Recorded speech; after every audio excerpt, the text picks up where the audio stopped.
एक 12 साल की बच्ची जो अपनी दोस्त के लिए बर्थडे गिफ्ट खरीदने गई थी। उसे क्या पता था कि घर से कुछ ही कदम दूर उसका सामना इंसानों के भेष में घूम रहे दरिंदों से होने वाला है। जब बच्ची देर रात तक घर वापस नहीं पहुंची तो परिजनों ने पुलिस में गुमशुदगी की शिकायत दर्ज कराई। अगले ही दिन बंगाल के बारुईपुर के सूर्यपुर हाट इलाके में एक तालाब से 12 साल की मासूम बच्ची की लाश मिली। लेकिन यह सिर्फ एक हत्या नहीं थी, ये इंसानियत की आत्मा को झकझोर देने वाला अपराध था। पोस्टमार्टम रिपोर्ट ने जो बताया उसे सुनकर किसी भी माँ बाप की रूह कांप जाएगी। आरोप है कि दरिंदों ने बच्ची के साथ किया, उसके बाद उसे मरने के लिए नहीं छोड़ा बल्कि दर्द से तड़पती हुई हालत में उसे जिंदा तालाब में फेंक दिया। उसके फेफड़ों और पेट में पानी मिला, यानी वो सांस लेते हुए डूब रही थी। उसके सिर पर गंभीर चोटें थी, शरीर पर खरोच और काटने के निशान थे।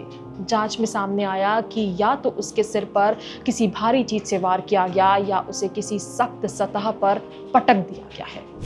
आखिरकार बहुत ज्यादा खून बहने और डूबने से उसकी मौत भी हो गई। सोचिए, एक 12 साल की बच्ची ने आखिरी कुछ मिनटों में कितना दर्द सहा होगा ना। वो शायद मदद के लिए पुकार रही होगी, शायद अपने माँ बाप को याद कर रही होगी, लेकिन उसे बचाने कोई नहीं आया। घटना के बाद पूरे इलाके में गुस्सा फूट पड़ा। लोगों ने सड़कें जाम कर दी, टायर जलाए, पुलिस वाहनों में तोड़फोड़ कर दी। भीड़ ने इंद्रजीत तांती नाम के एक व्यक्ति की पीट पीट कर हत्या भी कर दी, जिस पर इस अपराध में शामिल होने का शक था। पुलिस का कहना है कि मामले में अब तक 3 लोगों को गिरफ्तार किया जा चुका है, जिनमें मुख्य आरोपी आनंद सरदार भी शामिल है। जांच के लिए 6 सदस्यीय एसआईटी भी गठित कर दी गई है। सीसीटीवी फुटेज में बच्ची को 4 लोगों के साथ जाते हुए देखा गया है और पुलिस बाकी आरोपियों की पहचान की जांच कर रही है। इस घटना के बाद राजनीति भी तेज हो गई।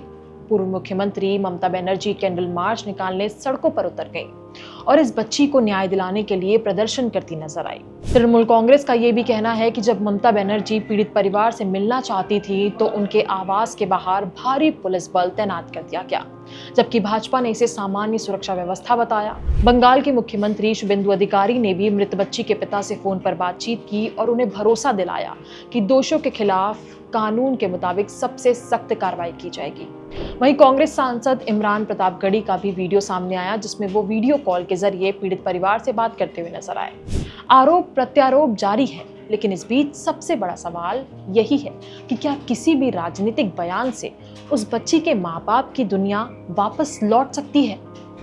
राष्ट्रीय अपराध रिकॉर्ड ब्यूरो के आंकड़े बताते हैं कि सिर्फ 2024 में देश भर में 69,000 से ज्यादा पॉस्को मामले दर्ज हुए हैं, यानी हर दिन औसतन करीब 190 बच्चों के साथ ऐसा अपराध दर्ज हुआ है।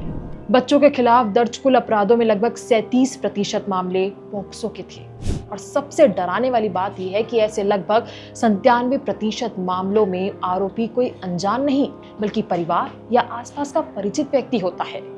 एक्सपर्ट्स का यह भी मानना है कि ये सिर्फ दर्ज मामले हैं, असली संख्या इससे भी कहीं ज्यादा हो सकती है, क्योंकि कई मामले कभी सामने नहीं आ पाते हैं। ये आंकड़े सिर्फ नंबर नहीं है, ये उन हजारों परिवारों की चीख है जो शायद आज भी न्याय का इंतजार कर रहे हैं। इन सवालों के बीच आरजी कर medical college rape murder case की पीड़िता की मां रत्ना देवनाथ का बयान भी हर किसी की आंखों को नम कर रहा है।